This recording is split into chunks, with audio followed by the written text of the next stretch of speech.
Hello guys, कैसे हैं आप सब लोग। गॉड लेवल के एपिसोड 69 के साथ हाजिर हूँ। तो लास्ट एपिसोड के एंड पे हम लोगों ने देखा था कि मास्टर जू अपने कुछ लोगों के साथ बाजार में निकलते हैं, नए शहर के बाजार में, जहाँ पर सारे लोग बातें कर रहे होते हैं कि बिमिंग बहुत ज्यादा अच्छा है, नया सिटी लॉर्ड हमारा इतना ज्यादा अच्छा है कि उसकी वजह से हमें बहुत ज्यादा प्रॉफिट हो रहा है। उन सब की ये सारी बातें सुनकर मास्टर जू बहुत ज्यादा गुस्सा हो जाते हैं, क्योंकि मास्टर जू के बेटे को बिमिंग ने मारा है। इस वजह से वो उससे काफी ज्यादा गुस्सा है। वो लोग चलते हुए जैसे ही थोड़ा सा आगे जाते हैं तो उन्हें सामने गूडाओ, उसका कजिन और साथ ही स्नोबॉल और छोटा पिगी दिखाई देते हैं। जू फैमिली के हंटर अपने पैट्रियार्च से कहते हैं, मास्टर जू ये लोग तो गू फैमिली से हैं, यानी कि ये लोग बिमिंग के फॉलोअर्स हैं। हमने हमेशा इन दोनों को बिमिंग के साथ ही देखा है और इन दोनों के साथ बिमिंग के बैटल स्पिरिट भी हैं, वो छोटा कॉटन बॉल जिसने हमारे हेलहाउंड को मारा था। मास्टर जू उन सब की तरफ देखकर सोच रहे होते हैं, मैंने सुना है कि बिमिंग हमारे एंसेस्टर के साथ यानी कि फोरफादर के साथ उन रूइंस के अंदर जाने वाला है, उनके अंदर से खजाना लाने के लिए। लेकिन कल रूइंस में जाने के लिए अगर उसका पेट और उसके फॉलोअर्स उसके साथ नहीं होंगे तो फिर वो वहाँ पर क्या कर पाएगा। अगर हम लोग इनको यहीं पर गायब कर देते हैं तो कल बिमिंग क्या लेकर जाएगा। मास्टर जू जल्दी से आगे बढ़ते हैं। स्नोबॉल जो कि पिगी के ऊपर बैठी होती है और पिगी आगे आगे चलता हुआ जा रहा होता है। मास्टर जू उस पिगी को किक मारते हैं, जिसकी वजह से पिगी और स्नोबॉल दोनों ही नीचे गिर जाते हैं। गूडाओ भी चिल्लाकर स्नोबॉल का नाम पुकारता है, जबकि उसका कजन ये सोच रहा होता है कि जू फैमिली वाले यहाँ पर क्या कर रहे हैं, ये जानबूझकर हमारे साथ मसला क्रिएट करने की कोशिश कर रहे हैं। मास्टर जू हंसते हुए कहती है, क्या मैंने किसी को अभी भी किक मार दी? मुझे लगता है कि शायद कोई छोटा कीड़ा मेरे पाँव के साथ टकरा गया है। मास्टर जू के हंटर साथी हंसना शुरू कर देते हैं और कहते हैं, हमने तो कुछ भी नहीं देखा, शायद कोई छोटा कीड़ा होगा। दूसरे वाला कहता है, अगर कोई कीड़ा आपके पाँव के नीचे आ गया है तो ये तो उसके लिए बहुत ही इज्जत की बात है। गूडाओ उन सब से कहता है, तुम सब लोगों ने ये हरकत करके अपनी मौत को दावत दी है। लेकिन उसी वक्त कजिन आगे बढ़ता है और उसे रोक देता है और कहता है, हम लोग इनके साथ यहाँ पर मसला क्रिएट नहीं कर सकते, ये लोग तो जानबूझकर ऐसा करना चाहते हैं और वैसे भी हम इनके साथ फाइट नहीं कर सकते, ये अपने एम्परर लेवल पर है और हम दोनों अभी तक हाई लेवल के हंटर्स हैं। और दूसरी बात ये कि हमारे सिटी लॉर्ड यानी कि बिमिंग ने इनके एंसेस्टर के साथ एक डील की है, वो सब लोग मिलकर रूइंस के अंदर जाने वाले हैं ताकि वहाँ से खजाना ला सके। इसलिए अगर हम लोग यहाँ पर फाइट करेंगे तो बॉस बिमिंग के फैसले पर सवाल उठेगा। मास्टर जू उन दोनों से कहते हैं, लगता है कि तुम स्टार सिटी वाले यहाँ पर काफी ज्यादा मुनाफा कमा रहे हो, इसलिए मैं चाहता हूँ कि तुम अपनी कुछ एम्प्टी शॉप्स हमें दे दो, हम जू फैमिली वाले भी यहाँ पर बिजनेस करेंगे। गूडाओ से कहता है, अगर हमारे पास कोई एम्प्टी शॉप्स होंगी भी तो हम तुम्हें नहीं देंगे, यहाँ से दफा हो जाओ। कजिन आगे बढ़ता है और मास्टर जू से कहता है, मास्टर जू मुझे नहीं पता कि आप किस बारे में कह रहे हैं,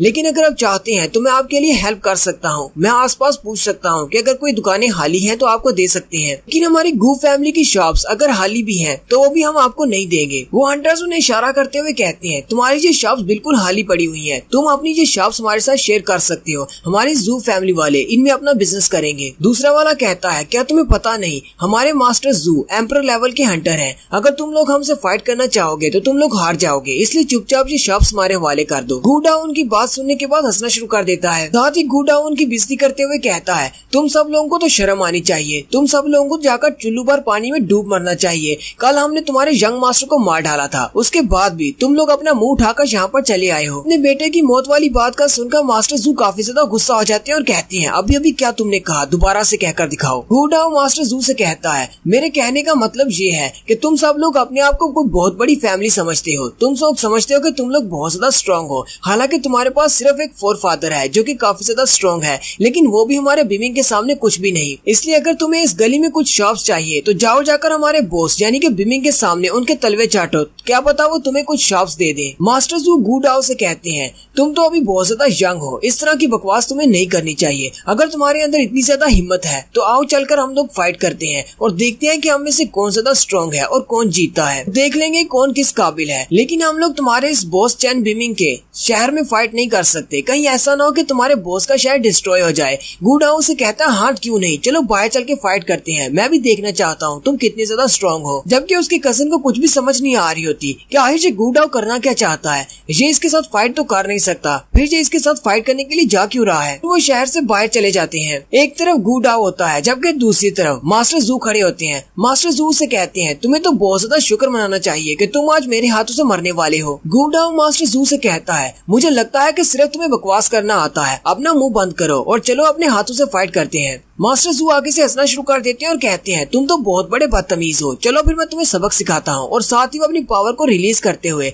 अपने स्पिरिट बीस्ट को बुला लेते हैं। मास्टर जू का जो स्पिरिट बीस्ट है वो उस हेल हाउंड का फादर है जो कि मास्टर जू के बेटे के पास था। जैसे ही वो उसे डॉग बीस्ट इंसेस्टर कहकर पुकारते हैं, कजिन और गूडाओ दोनों ही ये नाम सुनकर बहुत ज्यादा हैरान हो जाते हैं और कहते हैं अब ये कौन सा स्पिरिट बीस्ट है। लेकिन गूडाओ के कजिन को सारी बात समझ आ जाती है। वो गूडाओ से कहता है क्या तुम्हें पता है कि ये कौन से वार बीस्ट को बुलाने वाला है? ये डॉग इंसेस्टर को बुलाने वाला है, यानी कि कल जिस बच्चे को हमने मारा था ये उसका फादर होने वाला है। जैसे ही मास्टर अपनी पावर को रिलीज करते हुए अपने उस हेल हाउंड को बुलाने लगते हैं, उसी वक्त कजिन चिल्लाकर कहता है लगता है कि ये जिस वार बीस्ट को बुलाने वाला है वो एम्परर डीमन लेवल पर है, हम दोनों मिलकर भी उसका मुकाबला नहीं कर पाएंगे, ये बहुत ज्यादा मुश्किल होने वाला है। और साथ ही मास्टर जू अपने डॉग बीस्ट इंसेस्टर को बुला लेते हैं और एक बड़ा सा डॉग उनके पीछे आकर खड़ा हो जाता है। हेल हाउंड मास्टर जू से कहता है तुमने मुझे यहाँ पर क्यों बुलवाया है, तुम मुझसे क्या करवाना चाहते हो? मास्टर जू अपना नौटंकी वाला मूड चालू करते हैं और उसके सामने घुटने टेक कर रोना शुरू कर देते हैं और कहते हैं प्लीज मेरी हेल्प करो, मुझसे एक बहुत बड़ी गलती हो गई है, मैं तुम्हारे बच्चे को बचा नहीं पाया। गूडाओ और उसका कजन से देखकर बहुत ज्यादा हैरान हो जाते हैं और कहते हैं आज यहाँ पर हो क्या रहा है, इस बुड्ढे ने ड्रामा करना क्यों शुरू कर दिया? हेल हाउंड भी उससे पूछता है मास्टर जू जल्दी से बताओ क्या हुआ है, तुमने ऐसा क्या कर दिया है? मास्टर जू और भी ज्यादा रोना शुरू कर देते हैं और हेल हाउंड से कहते हैं प्लीज मुझे माफ कर दो, मैं तुम्हारे बेटे को बचा नहीं पाया। और साथ ही वो स्नोबॉल की तरफ इशारा करते हुए कहते हैं तुम्हारे उस छोटे हेल हाउंड को इस स्नोबॉल ने मार डाला है। हेल हाउंड ये बात सुनकर बहुत ज्यादा गुस्सा आ जाता है और कहता है तुम्हारे कहने का मतलब क्या है,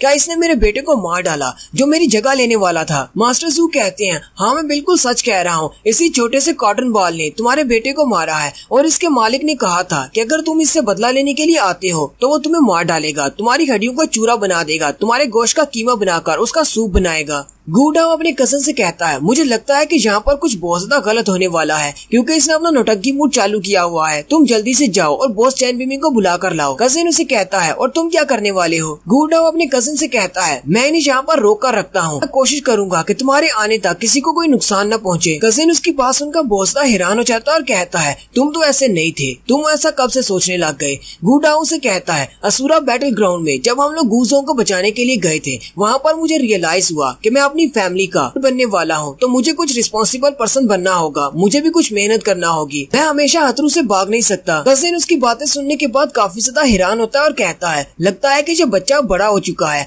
अब ये फाइनली फैमिली का हेड बन सकता है। गूडाओ जो कि पहले बहुत ही सीरियसनेस में बातें कर रहा था वो साथ ही रोना शुरू कर देता और कहता है मैं यहीं पर रुकूंगा और इस हेल हाउंड से माफी की भीख मांगूंगा कि शायद ये हमारी जान को बख्श दे जब तक तुम यहाँ पर नहीं आ जाते। और मैं तुम्हें एक बात बता दूं, असुरा बैटल ग्राउंड से वापस आने के बाद मैंने अपनी एक्टिंग पर बहुत ज्यादा काम किया है, मैंने बहुत मेहनत की है, अब मेरी एक्टिंग काफी ज्यादा अच्छी हो चुकी है, मैं इसके सामने एक्टिंग करके अपने आप को जिंदा रखने की कोशिश करूंगा, तुम जल्दी से ब्रदर बीमिंग को लेकर यहाँ पर आ जाना। कजिन उसकी बातें सुनने के बाद और भी ज्यादा हैरान हो जाता और कहता है ये तो गू फैमिली के नाम पर एक धब्बा है, मुझे पूरी कोशिश करनी है कि ये कभी भी गू फैमिली का फ्यूचर हेड ना बने क्योंकि इससे बड़ा बेवकूफ तो दुनिया में कोई होगा ही नहीं। हेल हाउंड मास्टर जू की सारी बात सुनने के बाद फिर भी चिल्लाकर कहता है तुम में से किसने मेरे बेटे को मारा है? मास्टर जू ने तुम्हें बता ही दिया है कि किसने मारा है तो फिर पूछने का क्या फायदा? मास्टर जू से फिर से इशारा करते हुए कहते हैं इस व्हाइट कॉटन बॉल ने तुम्हारे बेटे को मारा है, आगे बढ़ो और इसे मार डालो। वो हेल हाउंड उन दोनों को घूर कर देखता है, वो छोटा पिगी बेचारा बहुत ज्यादा डर जाता है, स्नोबॉल के पीछे छुपने की कोशिश करता है, तबकि स्नोबॉल उस हेल हाउंड को देखकर काफी ज्यादा खुश होती है। हेल हाउंड आगे बढ़ता है और स्नोबॉल से कहता है क्या वाकई में तुमने मेरे बेटे को मारा है? मैं तुमसे सिर्फ एक बार और लास्ट बार पूछ रहा हूँ क्योंकि वो मॉन्स्टर डॉग उनके बहुत ज्यादा करीब होता है। बेचारा पिगी और भी ज्यादा डर जाता है कि स्नोबॉल उसकी तरफ देखकर मुस्कुरा रही होती है क्योंकि स्नोबॉल के जहन में सिर्फ एक ही चीज आ रही होती है, गोश्त का एक बड़ा सा टुकड़ा। और साथ ही स्नोबॉल के मुंह से लार टपकना शुरू हो जाती है।